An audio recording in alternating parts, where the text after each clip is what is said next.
रंग घोड़ू ने प्रिय मिथिला के गोरी रंग घोड़ू ने प्रिय मिथिला के गोरी रंग घोड़ू ने मिथिला के रीति एहन थी के मिथिला के रीति एहन थी के हो खेलत जोड़ी रंग घोड़ू ने प्रिय मिथिला के गोरी रंग घोड़ू ने प्रिय मिथिला के गोरी रंग घोड़ू ने किनिका के हाथ कनक पिचकारी हो किनिका के हाथ कनक पिचकारी हो किनिका के हाथ अबीर झोली रंग घोड़ू ने प्रिय मिथिला के गोरी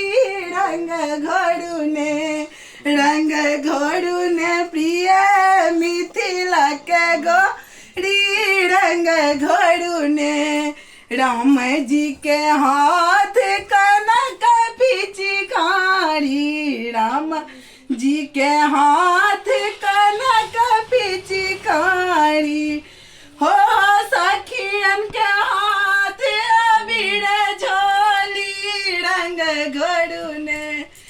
हो सखियन के हाथ अबीर झोली रंग घोड़ू ने प्रिय मिथिला के गोरी रंग घोड़ू ने प्रिय मिथिला के गोरी रंग घोड़ू ने खेलत रंग अबीर सखी सब खेल तरंग अबीर सखी सब हो गले लगावत दुनु जोड़ी रंग घोड़ू ने हो गले लगावत दुनु जोड़ी रंग घोड़ू ने प्रिय मिथिला के गोरी रंग घोड़ू ने प्रिय मिथिला के गोरी रंग घोड़ू ने